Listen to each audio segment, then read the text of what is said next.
Tell them the story. Tell them the story. So we talking about rumors, right? Yeah. And we, when you Google his name, there's a rumor that pops up that he was Diddy's boy toy. Oh shit!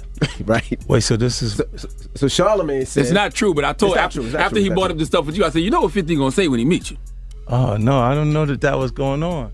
Speaking of, in particular, Netflix docuseries that you've been working on, Diddy Do It. Right. You've been saying for years that you feel you knew Diddy's character. Right.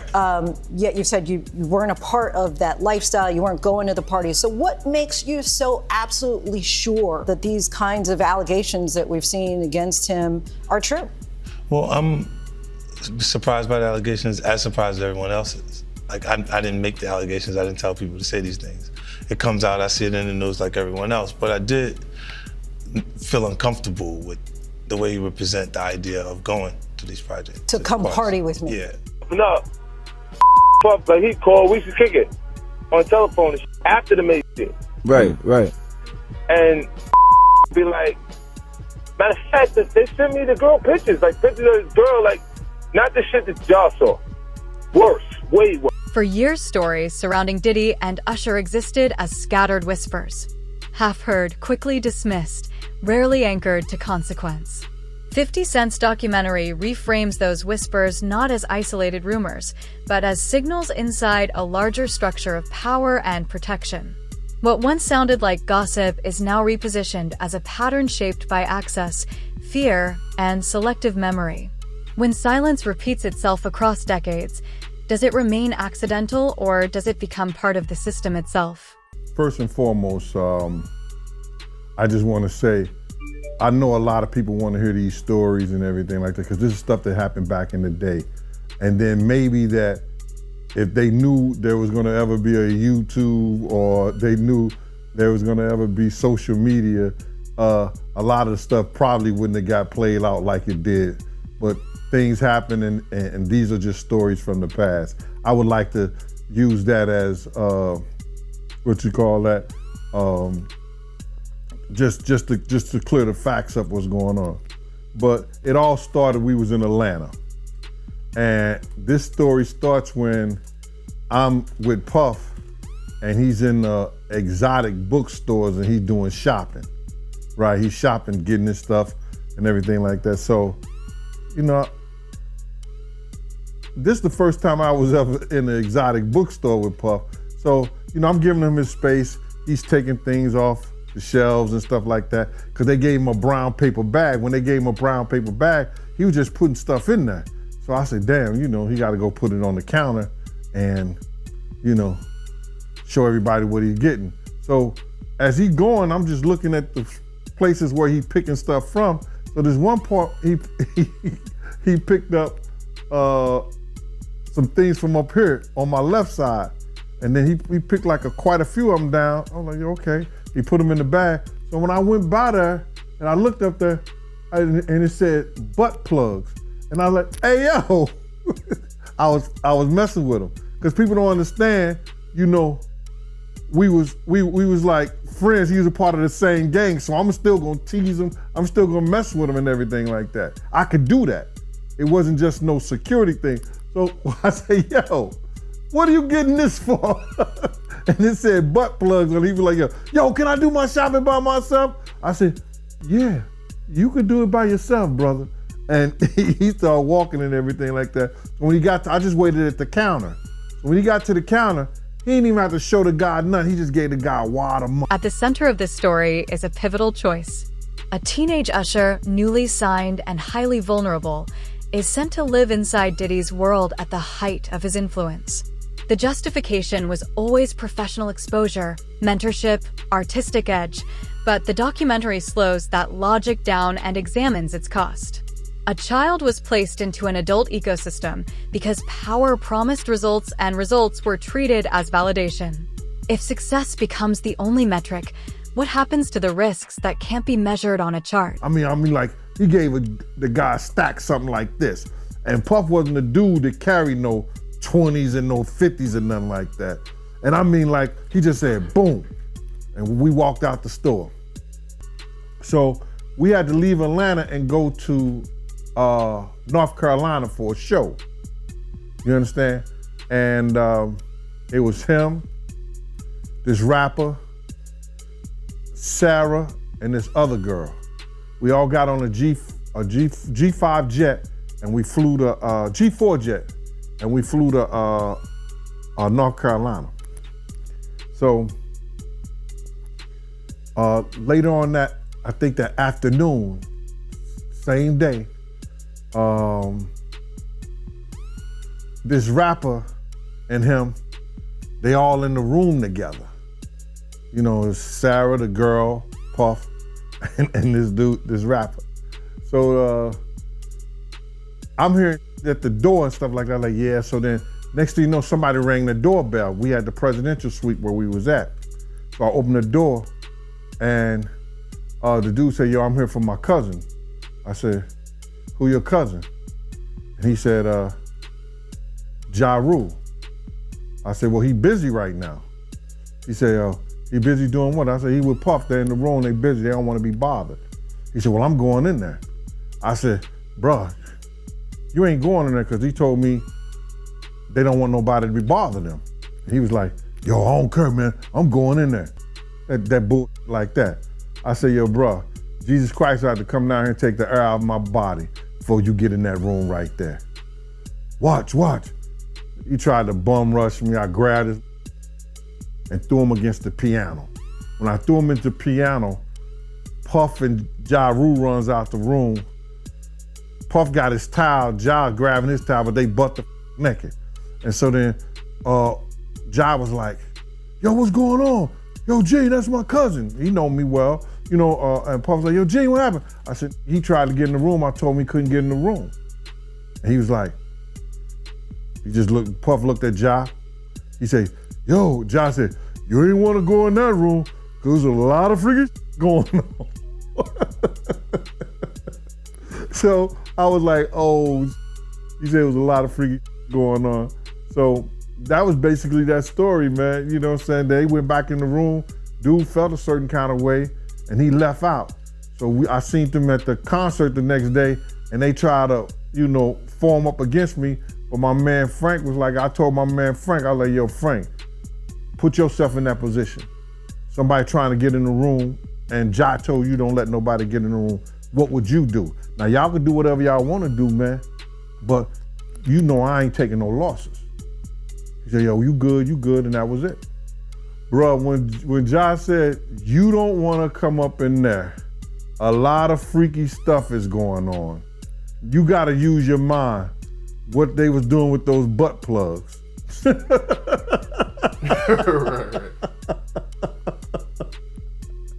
Yeah, that was crazy. Yeah, it was real wild. When Usher speaks publicly about that period, his words are precise, restrained, and unfinished. He references curious things and a lifestyle he did not fully understand, stopping just short of detail. The documentary treats that restraint as meaningful, not proof of wrongdoing, but evidence of unresolved weight. Silence here is not emptiness, it is pressure. When someone consistently chooses what not to say, what history are they quietly carrying? To New York City. And I lived with Sean Puffy Combs for a year. That's the crazy thing. Now, that was L.A. Reid's idea, right? We're sending you over to something called Puffy Flavor Camp. There you go.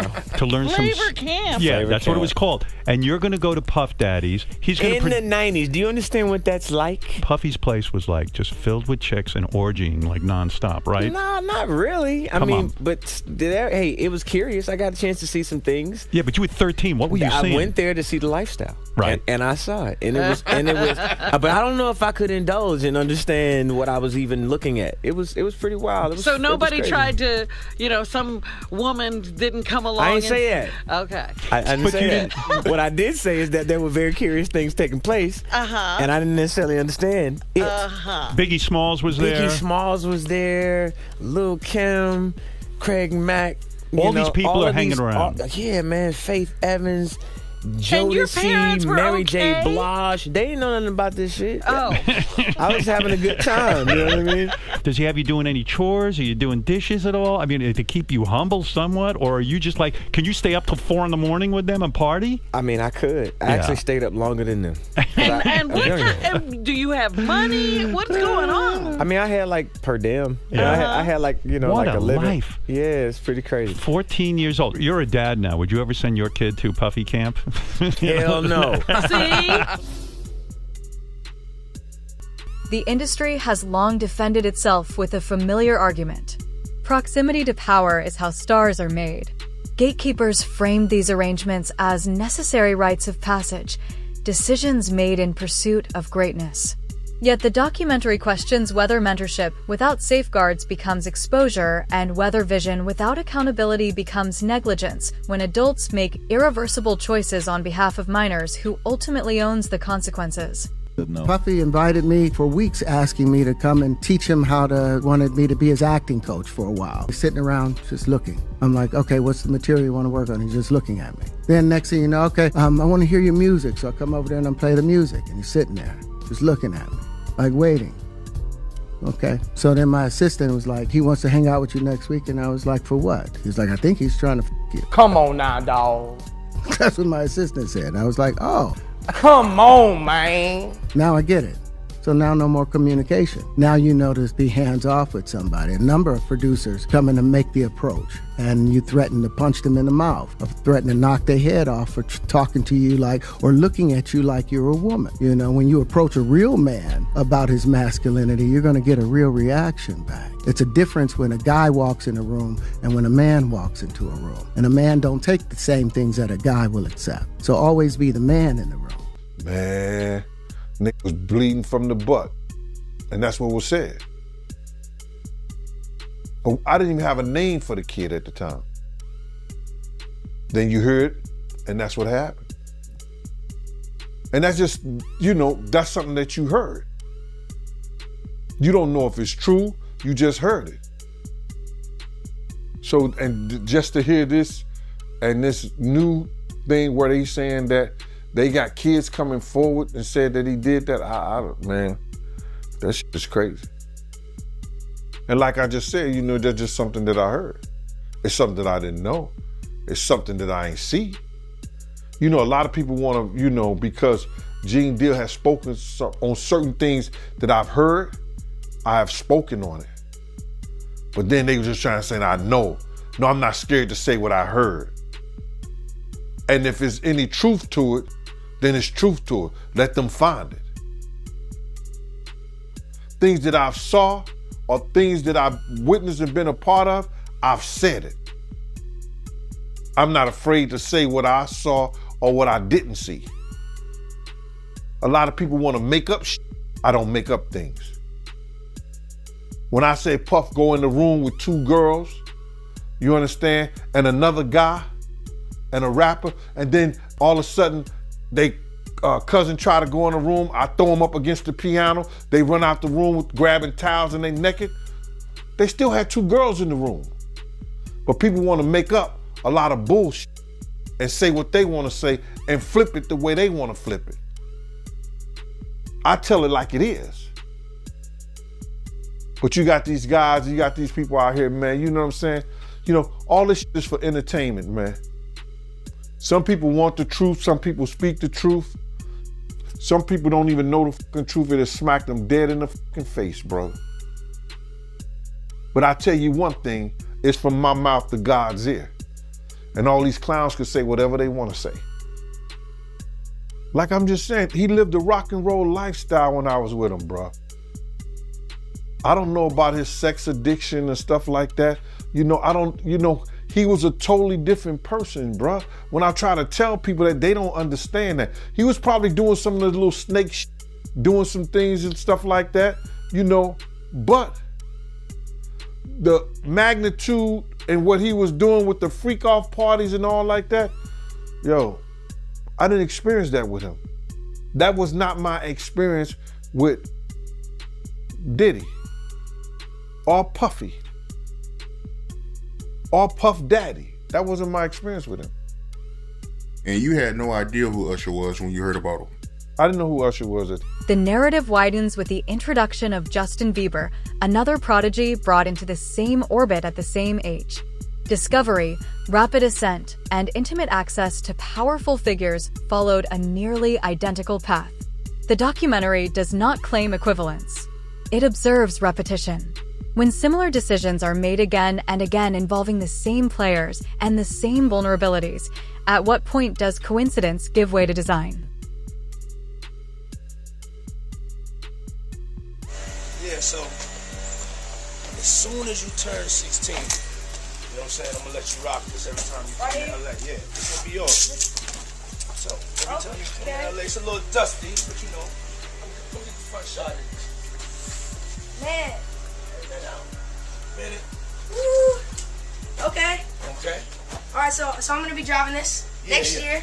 Yeah, when you get 16, you come down there, you gotta, you know, wear your seat. I mean, I'm 15. You could ride in the passenger seat. I got my permit. Not yet.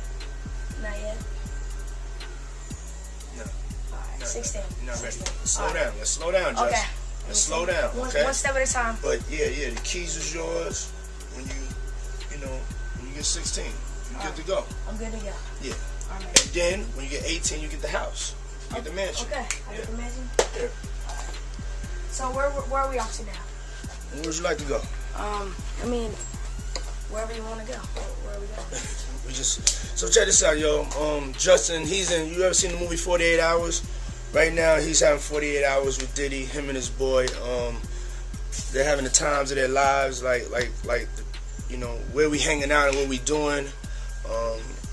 We can't really disclose, but it's definitely a 15-year-old's dream. One resurfaced clip becomes emblematic. A teenager described as having 48 hours with an older industry titan with details intentionally undisclosed and framed as harmless fun. The documentary lingers on the framing itself.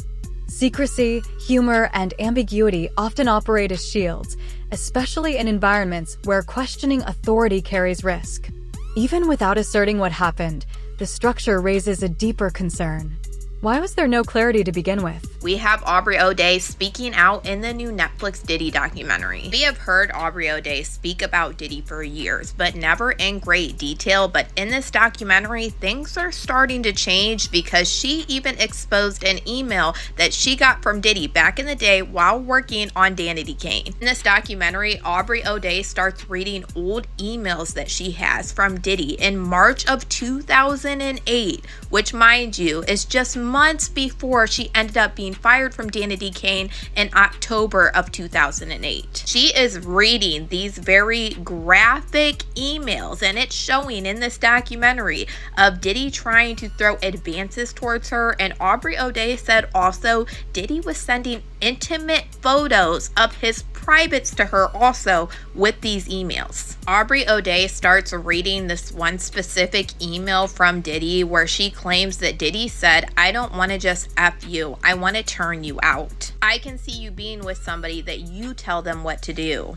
I make my woman do what I tell her to do, and she loves it. I just like to do things different. I'm going to finish watching this adult film and pleasuring myself. I'll think of you. If you change your mind, hit me." Aubrey O'Day does say that she believes that Diddy fired her from Danity Kane because she was refusing his advances. Allegations involving abuse in shared spaces introduce another layer, not just about perpetrators, but about those who allegedly saw and said nothing. The documentary positions silence as a social contract within elite circles. And she said if anybody else that was a boss talked to their worker like this, they would automatically get in trouble for doing something like this. But she believes that Diddy didn't get in trouble because of who he was. Aubrey O'Day even went to talk about the environment that it was like working for Diddy, and she said it was very violent and hectic at times. And towards the end of this documentary, Aubrey O'Day starts getting very emotional, saying that she was contacted by a lawyer, by somebody who was filing a lawsuit against Diddy. Now, whoever this person was that filed this lawsuit against Diddy wrote an affidavit and was claiming that they saw something back in 2005 of Aubrey O'Day being SA'd by Diddy and another person. The person that wrote this affidavit said that at the time, Aubrey O'Day looked inebriated, like she wasn't even fully there, but claiming that she was 100% certain that it was Aubrey O'Day that she saw. Aubrey O'Day even said she got in contact with this person that was claiming to see these events happening, and that this person doubled down, saying she knows what she saw. Aubrey O'Day even said that this person that filed this lawsuit and wrote this information about her said, "You can even take it public. I will double down and stand right behind you." You can tell that Aubrey O'Day was obviously very shaken up by this. She said she has known about this accusation for over a year. She is claiming this is something that she has no recollection of, so she is really worried and wondering if something like this actually did happen to her, like this person is claiming. This is only one topic that I do want to talk about when it comes to the Diddy documentary. I feel like there's quite a few things that I want to talk about. But for now, y'all let me know what you guys think about all this in the comments. Where speaking up threatens access and staying quiet preserves position. The most unsettling question is not who acted, but who looked away. When power freezes a room, does inaction become a form of participation? That didn't look weird. It's very weird. The voice memos alone. I miss your legs. Your limp leg. Your limp leg. Damn. Not legs. Your limp leg. L-E-G. Yeah. Jeez. What straight grown man says that to another grown man? Because it sounds like the leg that he was referring to was his pee-pee scar. God damn. And again, we're bouncing around, but for Lil Rod, that whole part right there where he stated, they would all just be drinking, and then all of a sudden everyone's out of it, and he would wake up with women next to him. Sometimes he'll wake up with Diddy next to him, not remembering what happened the night before. Yeah. That's as wild as it gets, man.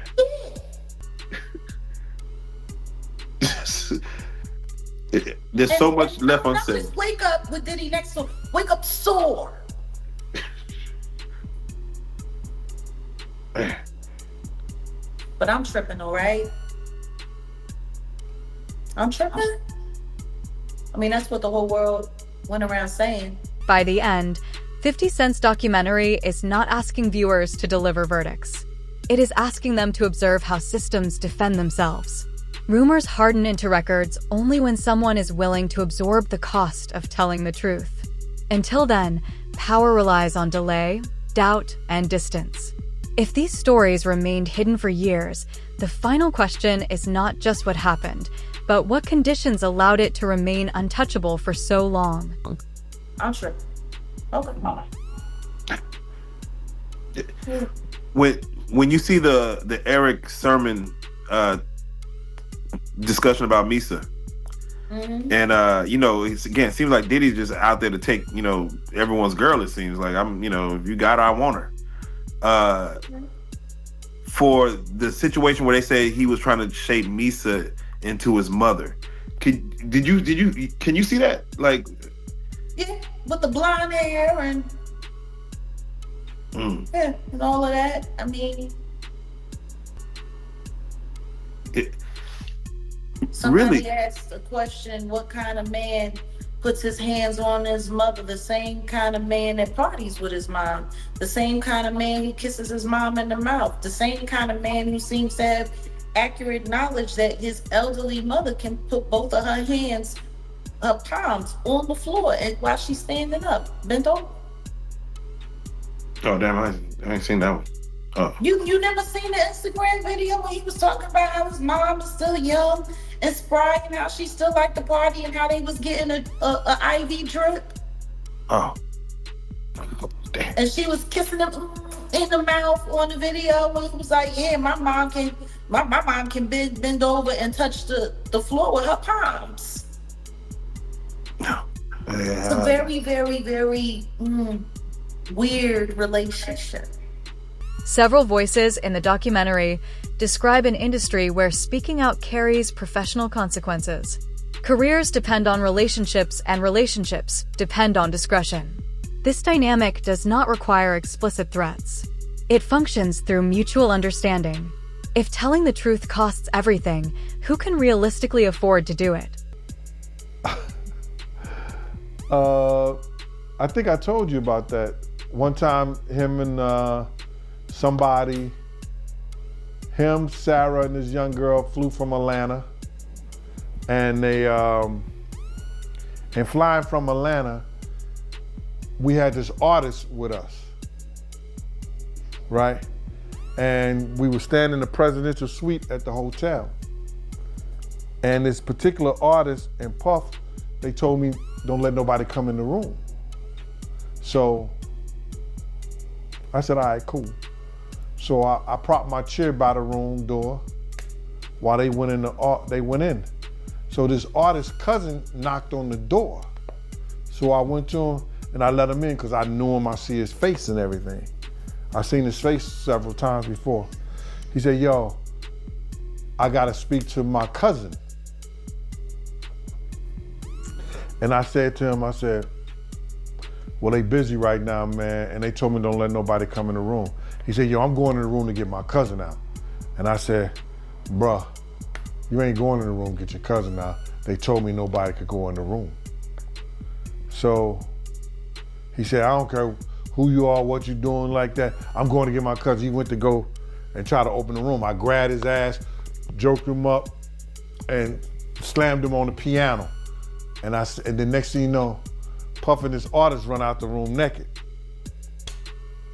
And so then I see the artist trying to grab a towel. Puff didn't give a shit. And the artist like, yo, what's wrong? What's going on? What's going on? He like, yo, G, that's my cousin. And I was like, yo, my man, he was trying to get in the room and y'all told me don't let nobody else come in, let nobody come in this room. Jesus Christ gonna have to come take the Puff. No, Jesus gonna have to take the air out my body if anybody coming in that room. And Puff just looked at the artist and the artist said, you ain't wanna come up in there? It was a lot of freaky shit going on. That was it. And I ain't telling you the artist's name. Oh, man. So you ain't gonna tell the artist name, yo? You ain't wanna come up in there? Cause it was a lot of freaky shit going on. Was it a rapper or a singer? It was a rapper. A rapper that probably do a little singing too. And that's all I'm gonna say. A central theme of the documentary is progression. How stories move from whispers to testimony, from allegation to documentation. Not every claim is treated as fact, but none are dismissed without examination. The film argues that accountability begins not with certainty, but with willingness to investigate. What happens when institutions only act once the damage is already public? Diddy is considering suing Netflix over 50 Cent's Diddy documentary. Right before this documentary dropped, Diddy actually sent a cease and desist to Netflix over this documentary, claiming that the videos they got once again were stolen. Diddy is not happy that these private videos, especially the ones of him talking to his lawyers, are out on this Netflix documentary for everybody to see. But Netflix hit back to these statements, claiming that they basically got this video footage legally from the person that was filming Diddy during this time. And a lot of people are confused on why Diddy was even recording things like this in the first place. Diddy claimed that this was all video footage that he had somebody record of him because he was going to use it to produce something of his own. Now watching all of these different video clips from this footage that Diddy was having recorded of himself, it's very clear that he was trying to use these videos, or he was going to push a PR narrative to make himself look better. All of this video footage was before Diddy's arrest, but they had already raided his house. He was already getting hit with tons of lawsuits during this time, but it was right before he was actually indicted. When he was sued by Don Richard, in these video clips, he was having people look for old interviews where Don Richard was talking good about him. And he kept saying in these clips that he needed to control the narrative because the biggest thing was media. media. And I think that this is one reason why Diddy probably didn't want these video clips out now, because this can actually be used against Diddy in Dawn Richard's lawsuit, which is still active right now. I'm not gonna lie, I was even more shocked that Diddy was having somebody record him calling Kalina Harper, telling her to make a public statement for him after Dawn Richard sued him. Which, mind you, once again, this video clip she could use in her lawsuit against Diddy, and it wouldn't make him look very good. What's even crazier is this is some of the stuff the prosecutors brought up before Diddy's trial even happened, but after he was arrested, and one of the reasons why Diddy kept getting denied bail. So in my opinion, it was very bold for him to be recording this situation, because mind you, during this time, Diddy knew he was under investigation by the feds. They had already raided his house. He just wasn't legally indicted and took to jail yet. It was just a couple of days away. Throughout this process, even during the trial, you would have heard Diddy's lawyer claim that Diddy knew he was actually going to jail, and he went to New York to turn himself. In its final movement, the documentary steps back and asks the largest question of all.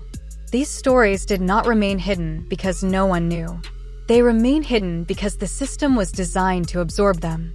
Power delayed scrutiny, success softened doubt, and silence filled the gaps. If the truth took decades to surface, the question is no longer just what happened, but whether the system that allowed it has truly changed at.